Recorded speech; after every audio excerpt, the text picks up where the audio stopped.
Neopolis లాంటి epic లొకేషన్‌లో luxury flat కోసం చూస్తున్నారా? అయితే ఈ వీడియో పూర్తిగా చూడండి. హలో ఎవ్రీవన్ నమస్తే. ఈరోజు రాజపుష్ప స్కైరా ప్రాజెక్ట్ దగ్గర ఉన్నాము. సో, ఈ ప్రాజెక్ట్ వచ్చేసరికి 6.5 ఏకర్స్‌లో ఉంది. 3 టవర్స్ అండ్ ఈచ్ టవర్ వచ్చేసరికి 56 floors and total number of units వచ్చేసరికి 777 యూనిట్స్. అండ్ క్లబ్ హౌస్ విషయానికొస్తే గనక ఇది 1,15,000 స్క్వేర్ ఫీట్‌లో ఉన్నది.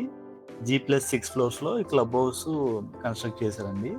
ఈ క్లబ్ హౌస్‌లో 40+ ఎమ్యూనిటీస్ ఉన్నాయి along with open spaces. So, this is about the amenities and ceiling height వచ్చేసరికి 11 ఫీట్ అండి. And coming to the units we have 3 BHK and 4 BHKs here. So, 3 BHKs వచ్చేసరికి 3,140 స్క్వేర్ ఫీట్ నుంచి start అవుతది and 4 BHKs up to 5,350 square feet. People who love bigger spaces వాళ్ళకి ఈ project బాగా suit అవుతది. And coming to the point, ఈ project లో ఎందుకు ఇన్వెస్ట్ చేయాలంటే కనుక ఫస్ట్ బిల్డర్ క్రెడిబిలిటీని బట్టి ఇన్వెస్ట్ చేసే వాళ్ళకి ఇది సూట్ అవుద్ది. అండ్ నెంబర్ 2 నియోపోలిస్ లొకేషన్ లో ఉంది, హిల్ టాప్ లో ఉంది, గవర్నమెంట్ డెవలప్ చేసిన 500 ఏకర్స్ లేఅవుట్ లో ఉంది. నెంబర్ 3 కనెక్టివిటీ, ఎగ్జిట్ 1A కి వెల్ కనెక్టెడ్ గా ఉంటది ఇది. సో దానివల్ల గచ్చిబౌలి అండ్ అదర్ లొకేషన్స్ కి చాలా ఈజీగా రీచ్ అవ్వచ్చు. అండ్ నెంబర్ 4 ఎప్రిషియేషన్ స్కోప్ చాలా బాగుంది ఇక్కడ.